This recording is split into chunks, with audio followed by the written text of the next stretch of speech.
para vir cá a esta última sessão do Salfra de São Vítor e estou em representação da Brigada, que é um trabalho de grupo em que o dirigente principal da Brigada posteriormente foi o arquiteto Cisa e fazemos parte daquelas pessoas que o Bandeirinha já disse. Então estou aqui isoladamente, mas estão aqui mais duas pessoas desse grupo que se calhar depois podem prestar algum tipo de esclarecimentos que nem sempre eu me lembro.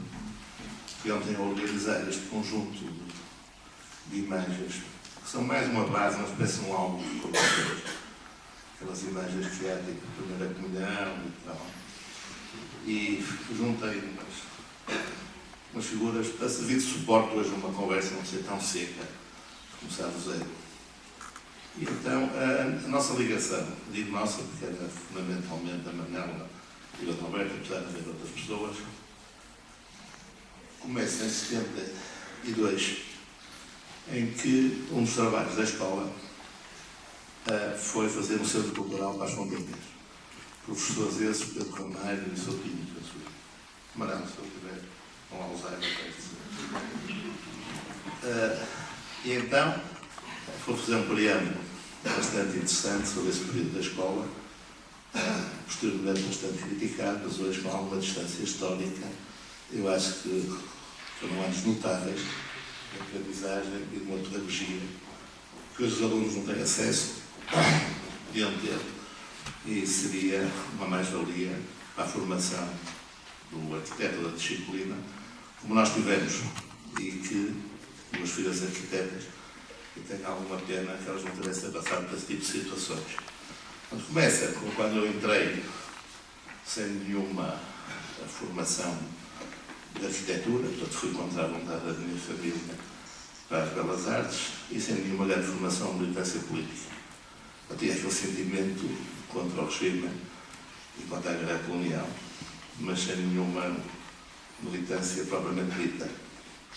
Bom, entramos e assisti a um processo de transformação pedagógica da escola, chamado várias reuniões das bases gerais, em que se pretendia uma coordenação.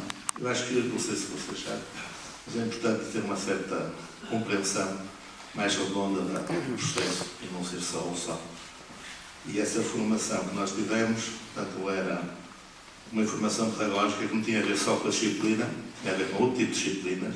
Via-se nos tempos em que várias disciplinas parcelares podiam contribuir a esclarecer o campo metodológico da arquitetura, tal como a sociologia, a antropologia, a própria política, o estruturalismo, a linguística, a semântica, o livro de desenho do arquiteto Carneiro, do pintor Carneiro, Alberto Carneiro, era o curso de linguística do Socio. Depois tínhamos aulas com os Filgueiras, em que estudávamos estruturalismo do Foucault. Tínhamos aulas do Taura, em que, para além de comermos sempre muito bem em vários restaurantes, e visitávamos museus e conventos em que ele nos explicava uma ligação fundamental, fazia parte desse bom almoço, geralmente, o percurso e a importância da história, não que nos possa dizer aquilo que deve ser feito, mas para nos dar conforto na situação de desenho de projeto. Portanto, foi um conjunto de pessoas, foram anos, posso dizer, interessantíssimos, maravilhosos, e tivemos que apresentar esse projeto para o Pedro Ramalho e para o Soutinho. O professor era o Pedro Ramalho, havia outro também que era o Soutinho. E eu não fazia, e eu e os outros não fazíamos a mínima ideia do que era a arquitetura e um projeto. O problema tive para chumbar, Pedro Ramalho.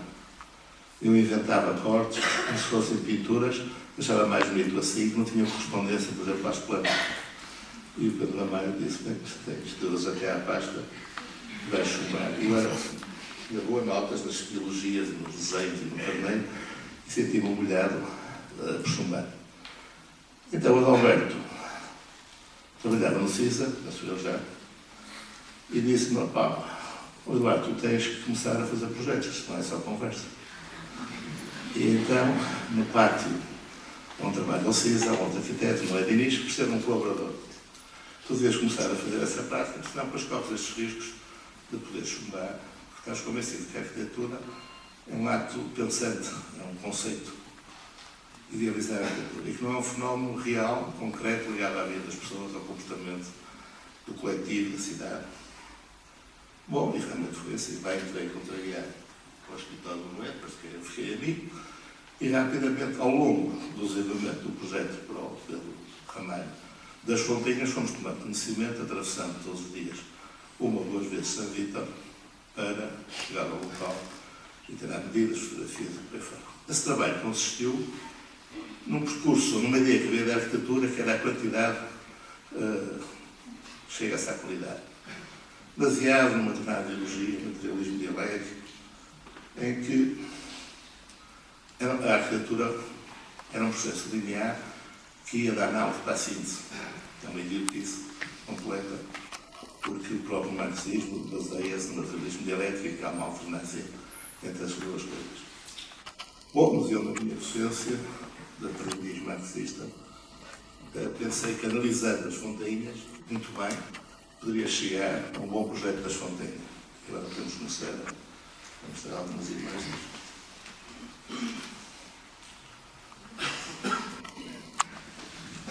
Por outro.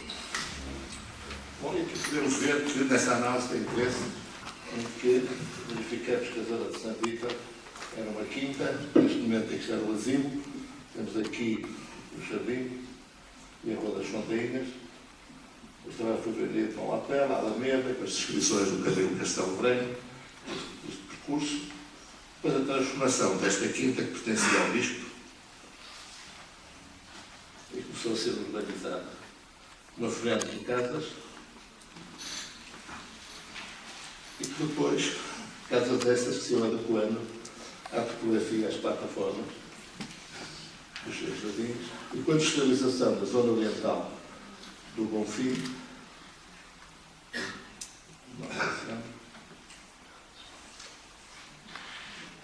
começa a formar-se o quarteirão, chamado Bacalhau, como nós chamávamos, da Alameda das Fontinhas, e estes dois quarteirões,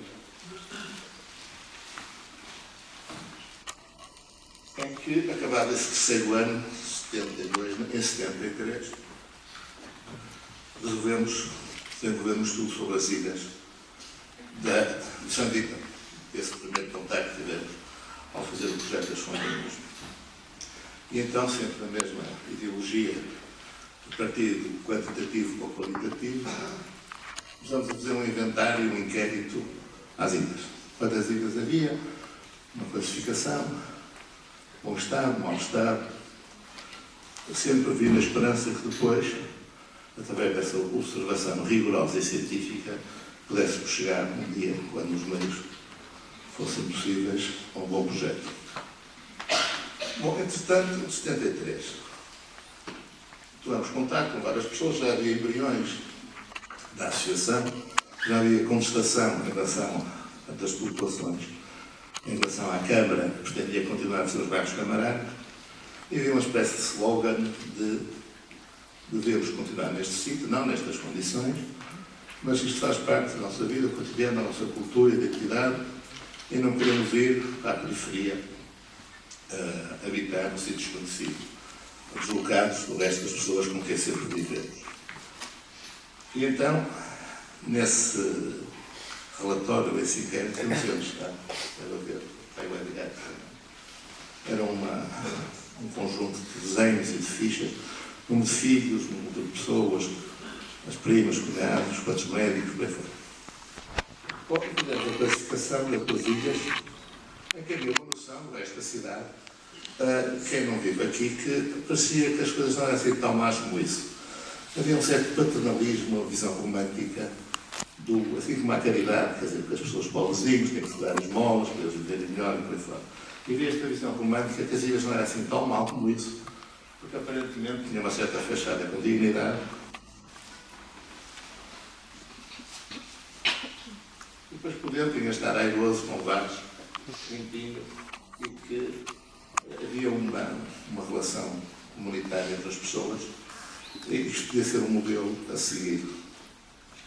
É certo que a realidade era bastante diferente, e apesar de haver esta qualidade das relações entre as pessoas, de entreajuda, de familiaridade, convívio, que se manifestava nas festas, São João, é certo que a realidade era muito mais dura, portanto havia uma fachada falsa, sobre as verdadeiras condições de vida, que eram muito complicadas. Chegamos, inclusivamente, ao facto de não haver instalações sanitárias, haver só um quarto de banho para todo um conjunto de casas. E foi esta a realidade que nós deparamos. Bom, e começamos a esboçar algumas hipóteses de recuperação de ilhas. E, no fundo, um plano quantitativo, as condições físicas e de área eram diminutas para fazer as casas, e num princípio básico, parcelamento de 2 ou 3 casas, conseguir uma área possível de, por exemplo, com esta modulação, anexar e poder fazer casas com áreas superiores e poder introduzir um piso de uma galeria, que é também uma tipologia baseada nas ilhas, e levantava-se a questão se as ilhas, com a tipologia das ilhas, podia ser o suporte de projeto de uma cidade ou para fazer o plano de habitação em zonas degradadas. Havia, resumindo, 2 correntes. Havia uma que achava que era paternalista, as pessoas, em determinado sentido, preferiam não ficar ligadas à imagem de ilha, porque era degradante.